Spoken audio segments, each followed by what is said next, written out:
Olá, muito boa tarde. Será um peregrino muito especial no continente asiático. Falo da viagem do Papa Francisco à Tailândia e ao Japão. Um continente que queremos hoje descobrir um pouco melhor, sobretudo a forma como se realiza a experiência crente no continente asiático e especificamente no Japão. Temos, felizmente, entre nós uma voz que fala apaixonadamente sobre o Japão e de forma também muito profunda.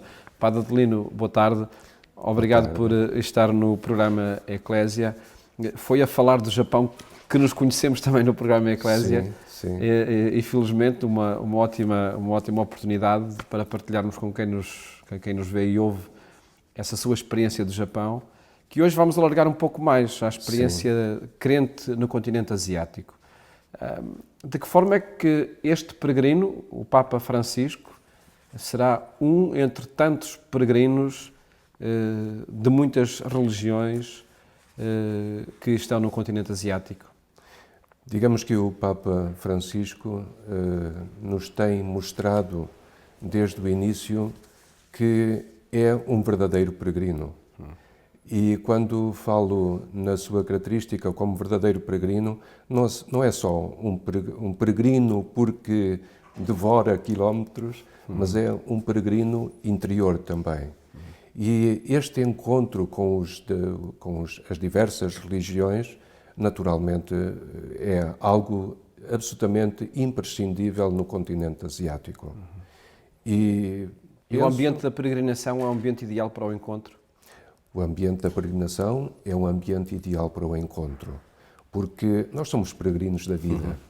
Eu recordo-me quando no Japão fiz uma peregrinação de um circuito de 1.200 km, não fiz os 1.200 km, só caminhei alguns dias, mas é um circuito budista, onde se visita 88 templos budistas, e conheci um senhor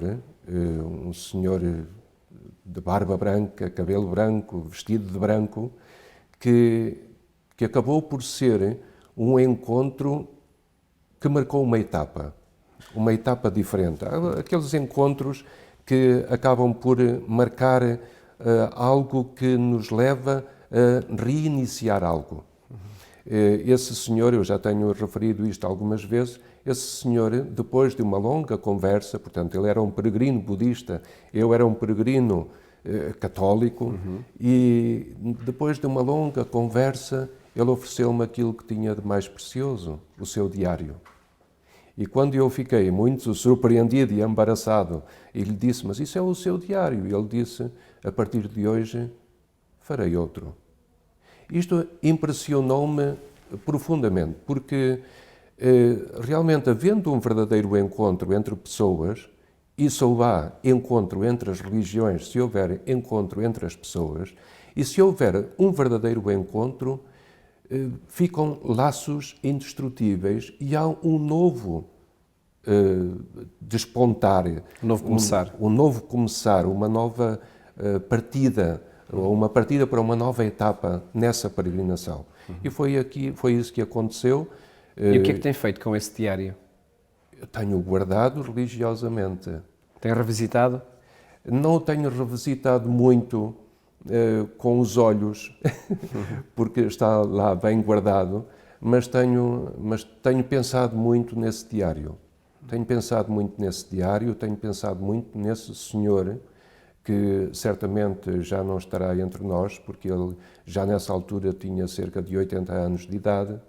Depois, mais tarde, ele escrevia-me em todas as passagens de ano, enviava-me um postal com uma fotografia e com os caracteres escritos à mão, com pincel, algo que eram autênticas obras de arte.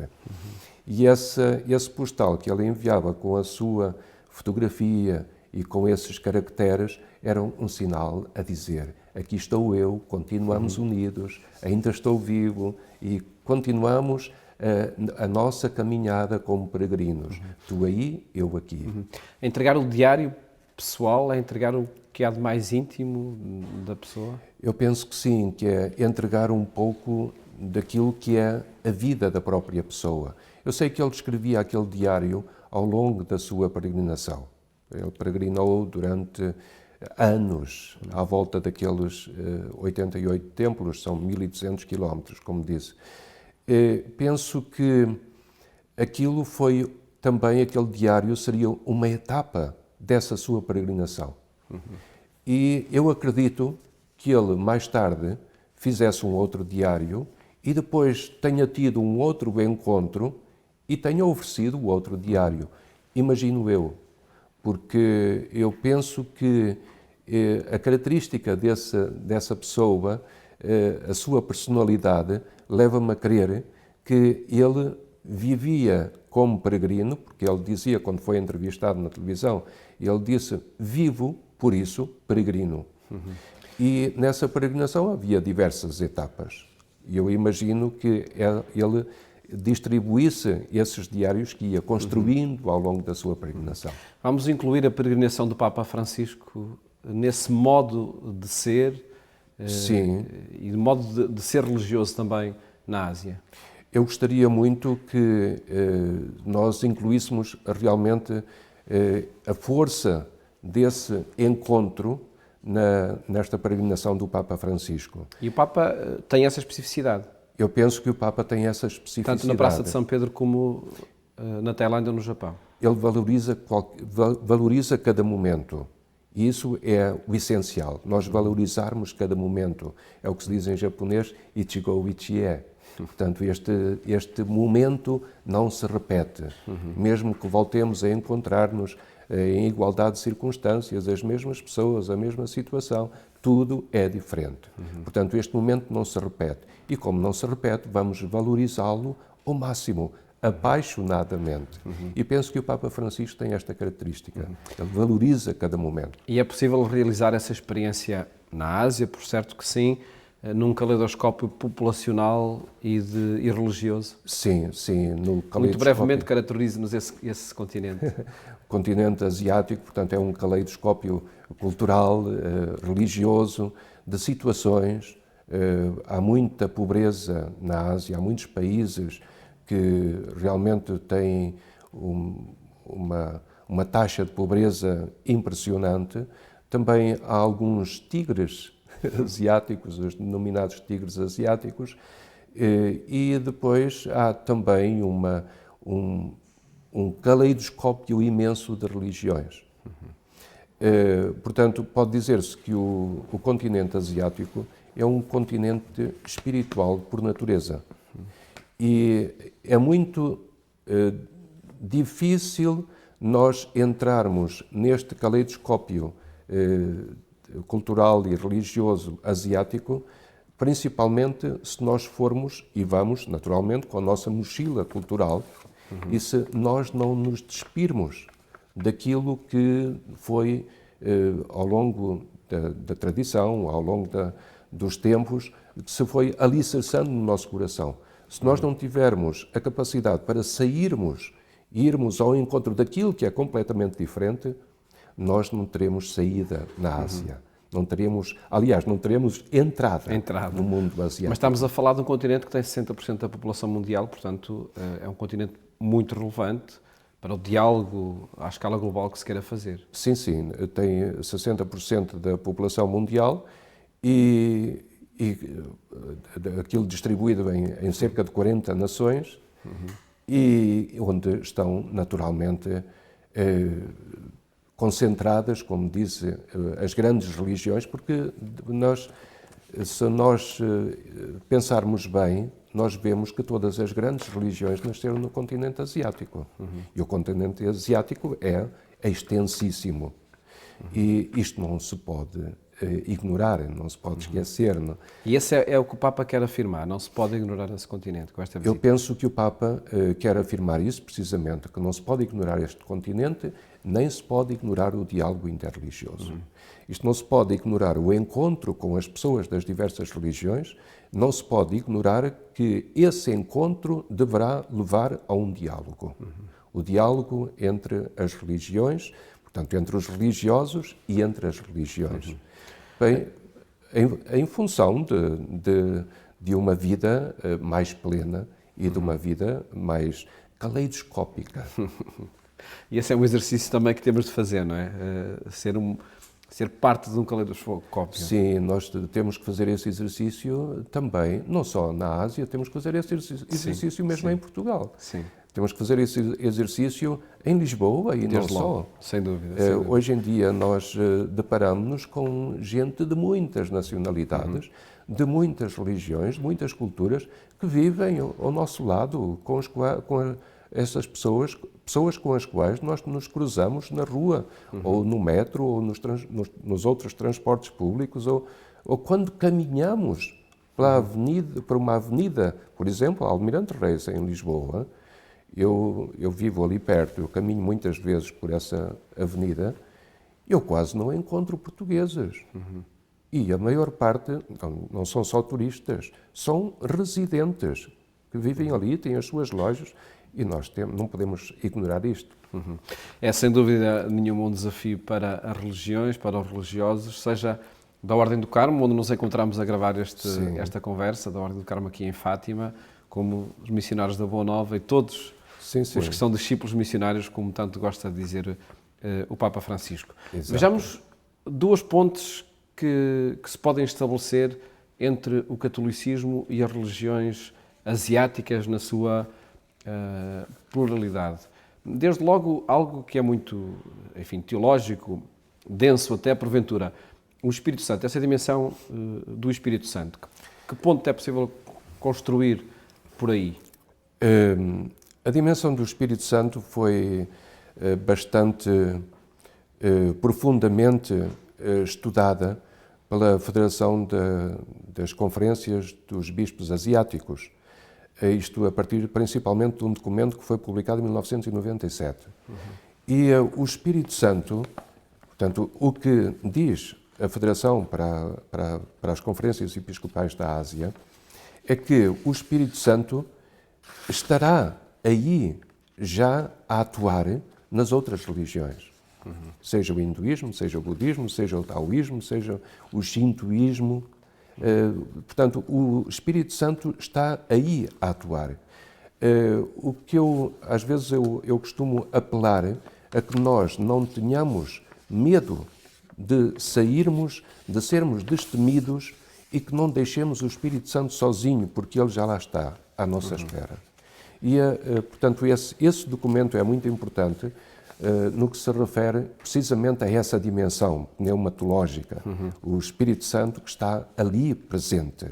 E é uma experiência que fazem também as próprias confissões asiáticas, confissões religiosas? Sim, nós experimentamos isso. Por exemplo, vou dar um exemplo muito concreto. Voltamos à peregrinação.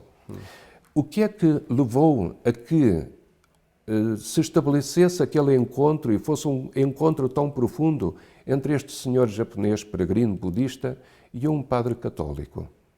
Não estaria aí precisamente a trabalhar em segredo o Espírito Santo? É uma interrogação. Mas eu acredito que o Espírito Santo está precisamente a trabalhar nesses encontros, a trabalhar nessas características de cada uma das religiões e também daqueles que não professam qualquer religião.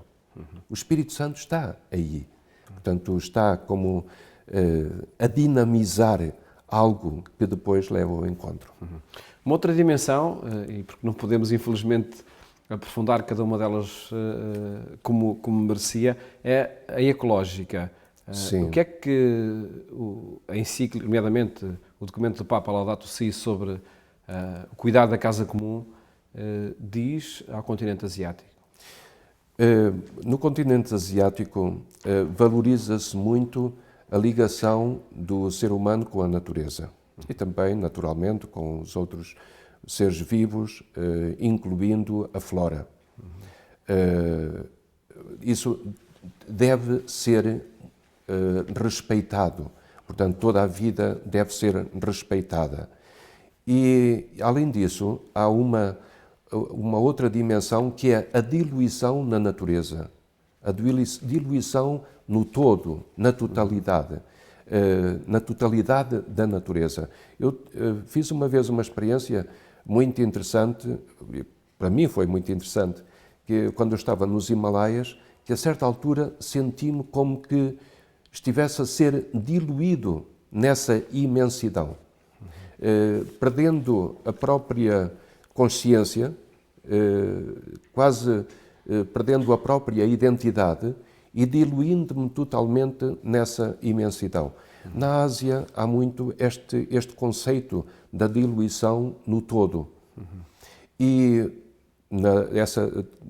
dentro desse todo, a natureza é fundamental. Por exemplo, no Japão, há uma ligação intrínseca entre o ser humano e a natureza. Os templos shintoístas existem no meio da natureza. A natureza é fundamental. Portanto, procuramos aqui no Ocidente uma mudança de paradigma que nos leva a cuidar da casa comum. Temos a aprender com a Ásia. Eu penso que estaremos a aprender, mas deveríamos aprender ainda mais. Pois, perguntava se temos que aprender, de facto. Temos que aprender.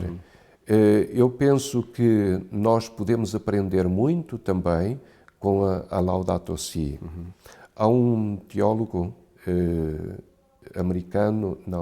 vietnamita, que vive nos Estados Unidos da América, que escreveu sobre a Laudato Si, dizendo que era uma encíclica para o continente asiático, precisamente por causa desta valorização da natureza.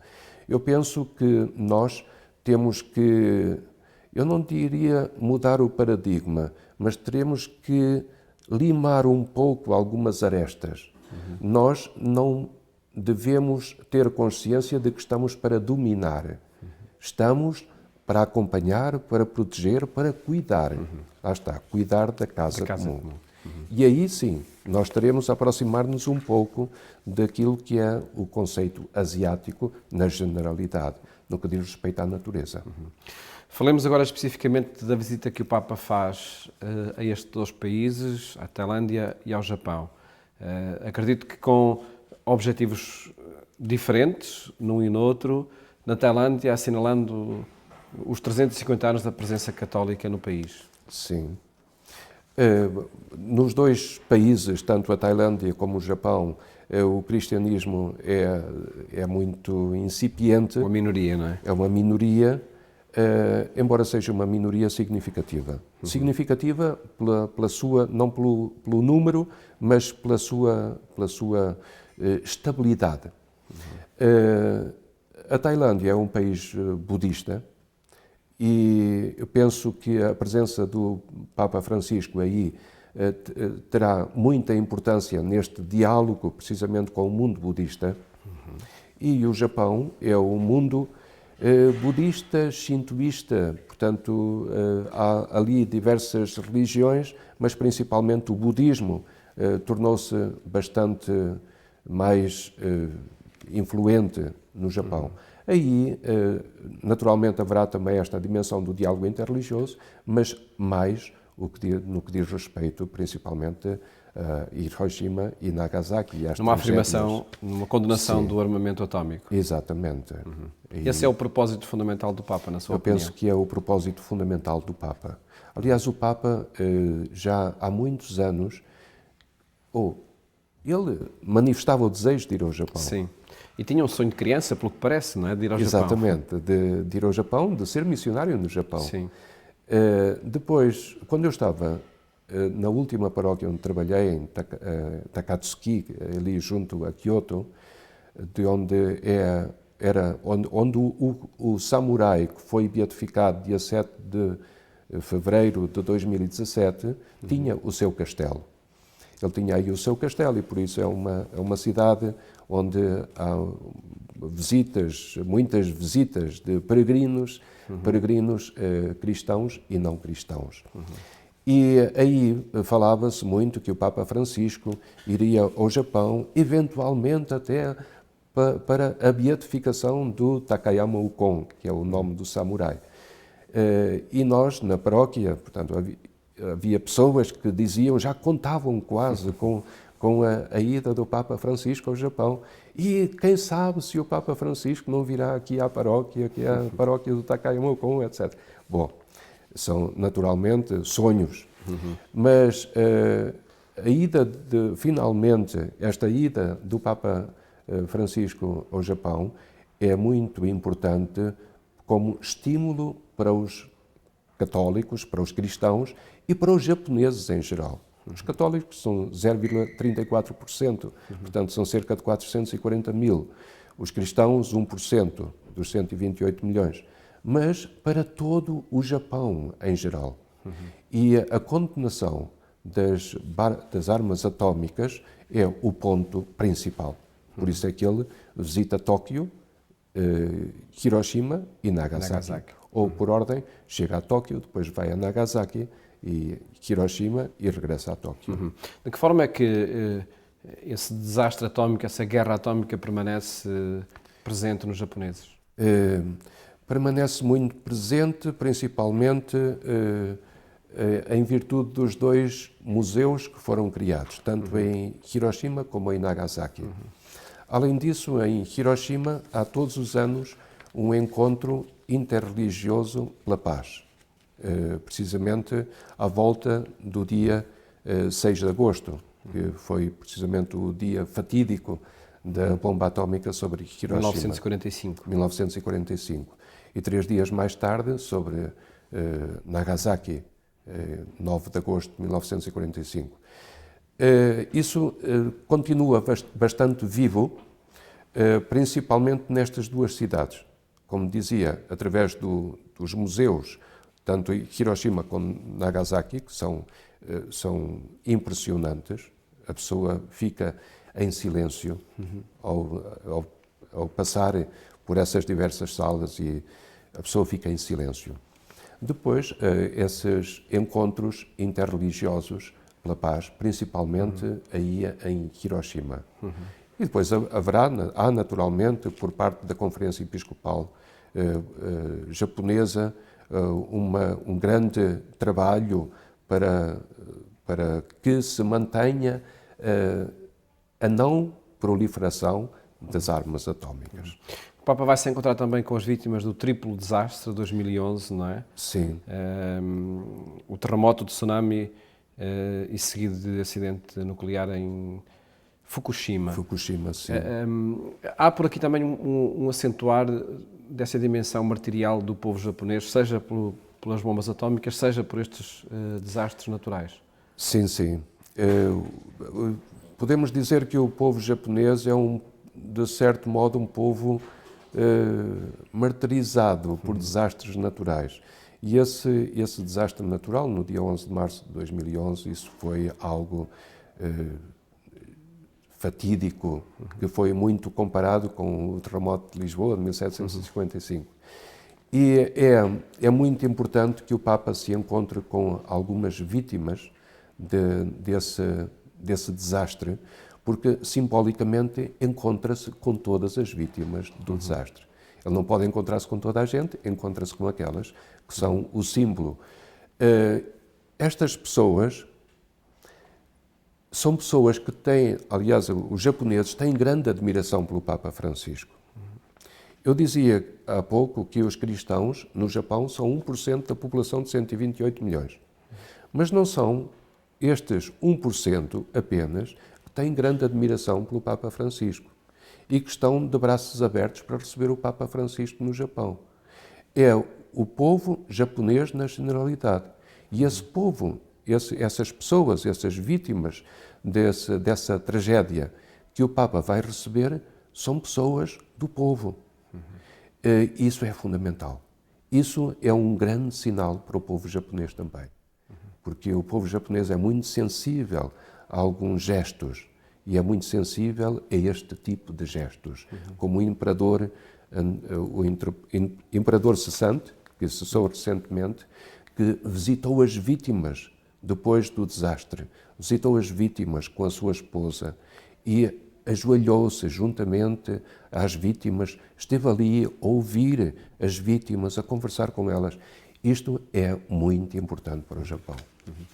Uma última questão, Padre Adelino. Que recomeço acontece com esta visita do Papa Francisco ao Japão? Falou há pouco nessa dimensão circular com que os asiáticos olham a vida na sua dimensão crente e noutras. Por certo que este peregrino, o Papa, vai encontrar-se com muitos outros peregrinos na Ásia e constitui cada encontro esse tal recomeço de que falava no início da nossa conversa. Eu espero que sim. E como falou aí bem, a questão a dimensão circular.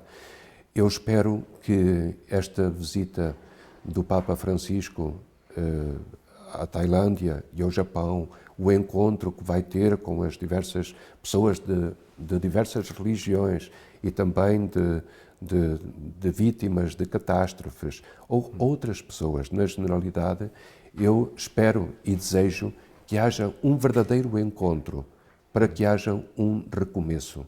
O recomeço de uma nova etapa nesta peregrinação que é a nossa vida. E que é necessária, nomeadamente para o povo asiático. E que é necessária, sim. Tanto para a Ásia, como para a Europa, para o mundo, na generalidade. Olhamos muitas vezes para a Ásia como sendo, enfim, pela dimensão populacional que tem, como sendo o futuro também do catolicismo. É esta urgência também que o Papa, ou este apelo que o Papa sente? Sim, eu acho que o futuro da Igreja passa muito pelo diálogo interreligioso, diálogo intercultural e diálogo interreligioso. E o diálogo intercultural e interreligioso vive-se mais profundamente na Ásia. Porque nós podemos dizer, vivemos o diálogo interreligioso e intercultural, por exemplo, em Portugal, onde há muitos estrangeiros, muitos residentes. Mas nós somos portugueses, não é necessário sairmos do nosso campo, do nosso conforto. Agora, se nós formos para uma outra cultura completamente diferente, em contacto com uma outra religião completamente diferente, saindo do nosso conforto, saindo de nós próprios, isso é bastante mais doloroso, mas também é bastante mais frutífero. E transforma-nos como pode transformar a própria instituição da Igreja Católica? Transforma-nos e deve transformar a própria instituição, que é a Igreja Católica. Deve renovar. Portanto, há uma necessidade permanente de renovação. Na própria Igreja Católica, nós somos peregrinos. A Igreja Católica portanto, a Igreja em si é constituída pelo povo de Deus a caminho. Portanto, o povo de Deus em peregrinação. Se nós pararmos, não paramos, retrocedemos. E, portanto, não podemos parar. A própria Igreja não pode parar. Tem que haver uma renovação permanente. Há aquilo que é o alicerce, que fica, naturalmente, mas há essa renovação permanente no encontro com os desafios que vão aparecendo no dia-a-dia. E a Ásia é um manancial para isso. É difícil, mas é fascinante. Não resisto só mais uma pergunta. Acredita que o centro da Igreja Católica pode deixar Roma, por exemplo, mais em direção ao Oriente? Seja fisicamente ou simbolicamente? Eu diria, simbolicamente, sim. Principalmente no que diz respeito ao diálogo intercultural, diálogo interreligioso. Fisicamente, talvez não. Fisicamente, tenho as minhas dúvidas. Não quero ser excessivamente otimista, mas eu creio que um dos centros principais da Igreja, desta Igreja que necessita de ser renovada permanentemente, um dos centros fundamentais tem que ser o continente asiático. Tem que ser aquilo que nós aprendemos com o continente asiático. Não podemos fechar as comportas. Temos que abrir as janelas do coração, escancarar as janelas do coração para que entrem as rajadas de vento do Espírito e que façam com que caiam do nosso interior aquelas folhas secas que devem cair. E só assim é que haverá uma verdadeira renovação. E é para essa verdadeira renovação, eu penso que o continente asiático é essencial. Por certo que esta viagem do Papa, esta peregrinação do Papa vai ser uma ocasião também de o descobrir e de o afirmar. Padre Adelino, muito obrigado por ter conversado connosco e partilhado a sua perspectiva sobre a Ásia, desde a Ásia também, mesmo falando aqui em Fátima, nesta casa da Ordem do Carmo. Muito obrigado. Foi com muito gosto. uma oportunidade de conhecermos o continente asiático a partir da experiência de quem foi missionário no Japão e vive desde já esta dimensão crente no ambiente asiático. Conversámos com o padre Adelino Ascenso, que perspectivou a viagem do Papa Francisco à Tailândia e ao Japão. Desejo-lhe uma ótima tarde e até amanhã, se Deus quiser.